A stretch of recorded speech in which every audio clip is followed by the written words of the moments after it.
میرے نبی پاک علیہ السلام نے فرمایا جو معافی مانگ لے اللہ تو اس کی عزت میں اضافہ کر دیا کرتا ہے۔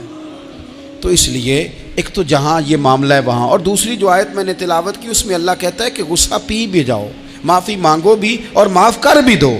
والکاظمین الغیظ والعافین عن الناس، فرمایا وہ لوگ جو غصہ پی جاتے ہیں اور لوگوں سے درگزر کرتے ہیں، لوگوں سے درگزر کرتے ہیں۔ واللہ یحب المحسنین، اللہ ان احسان کرنے والوں سے محبت فرماتا ہے، ان سے اللہ پیار کرتا ہے۔ تو رب فرماتا ہے جو غصہ پی جاتے ہیں والعافین عن الناس، اور لوگوں سے درگزر کرتے ہیں، ایک تو معافی مانگے اور دوسرا معاف کر بھی دیں۔ اگر دل میں کوئی بات ہو تو معاف، ہر روز لوگوں کو معاف کر کے سویا کریں۔ پہلے تو اس طرح کا کوئی کام ہی نہ کریں۔ ایک شخص نے جملہ کہا تھا، لکھا تھا، کمال لکھا تھا، اس نے کہا تھا کبھی ایسا کوئی کام نہ کرنا کہ کوئی تمہاری وجہ سے جا کے رب کے سامنے رونا شروع کر دے۔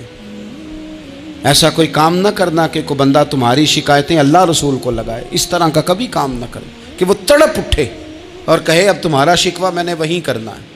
کچھ لوگوں کی شکایتیں کرنی پڑتی ہیں، اللہ رسول کی بارگاہ میں بھی، اپنے مشائخ کی بارگاہ میں کر دیتے ہیں۔ بعض اوقات انسان وہ بے بسی کے عالم میں کرے یا بہت زیادہ تکلیف اسے سہنی پڑے تو تب کرے، ہو جاتا ہے۔ تو ایک تو ایسا کریں نا، اور کوشش کریں لوگوں کو معاف کر دیں، اپنے دل سے چیزیں نکال دیں۔ دو لوگ بیٹھے تھے نا حرم مکہ میں، ایک صاحب کہہ رہے تھے کہ میرے اوپر وہ بدر میں جو قتل ہو گئے کفار، ان کا ذکر چل رہا تھا، تو دونوں گفتگو کر رہے تھے بدر میں ہمارے اتنے لوگ مسلمانوں نے مار دیے۔ تو ایک ان میں کہنے لگے کہ اگر میرے اوپر قرض نہ ہوتا اور میرے چھوٹے چھوٹے بچے نہ ہوتے تو میں تو تلوار لے کے جاتا اور مدینہ شریف جا کے معاذ اللہ بدلہ لے آتا۔ دوسرا کہنے لگا میں دیتا ہوں نا تیرے بچوں کا خرچہ بھی اور میں تیرا قرضہ بھی اتارتا ہوں، تو جا۔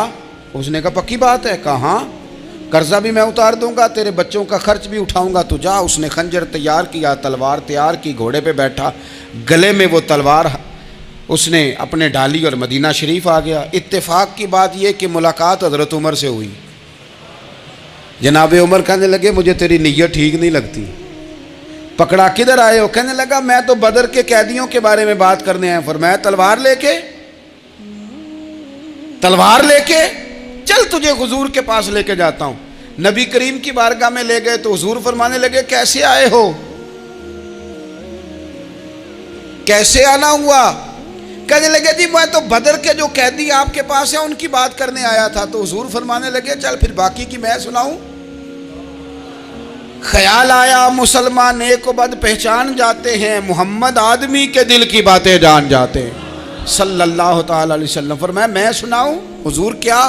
فرمایا تم اور فلاں بن فلاں وہاں بیٹھے ہوئے تھے نا حرم مکہ میں فلاں پہاڑ کے ساتھ ٹیک لگا کے، اور تم نے یہ کہا تھا نا کہ قرضہ نہ ہوتا، بچے چھوٹے نہ ہوتے تو بدر کے مقتولین کا میں بدلہ لیتا۔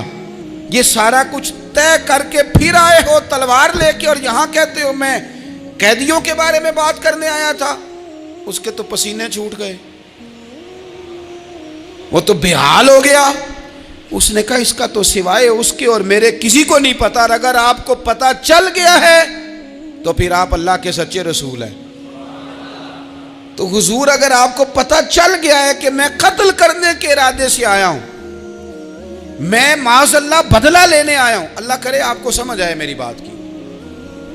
یعنی ایک تو یہ ہے کہ بندہ وہ پکڑا گیا ہے، اور ایک یہ کہ کسی کو پتا چل گیا ہے کہ یہ اس کام آیا ہے۔ پھر لوگ جب معافی دیتے ہیں تو بڑی کہانیاں سنا کے دیتے ہیں، ایسے نہیں دیتے۔ حضور اب آپ کو پتا چل گیا ہے تو کیا کریں گے؟ تو حضور فرمانے لگے تو بتانا تیرے ساتھ کیا کریں۔ اس نے کہا کہ میں نے سنا ہے آپ معاف بڑا کر دیتے ہیں۔ یعنی یہ گھر سے کو پیار کرنے نہیں آیا، پھولوں کا گلدستہ لے کے نہیں آیا، تلوار لے کے آیا، لیکن یہ میرے محبوب کا حوصلہ ہے، اور آیا بھی عین مسلمانوں کے بیچ ہے، جو چاہیں اس کے ساتھ کر سکتے ہیں۔ اس نے کہا معاف کر دیں، تو حضور نے فرمایا جا میں نے معاف کیا۔ حضور نے معاف کیا۔ وہ کہتا حضور معاف کر رہے تھے اور رب میرے دل میں ایمان کو تازگی عطا فرما رہا تھا۔ حضور نے معاف کیا اور میں نے کلمہ پڑھنا شروع کر دیا۔ ہم معافی نہیں دیتے، کبھی کبھی صلح تو کر لیتے ہیں، صلح ہو جاتی ہے،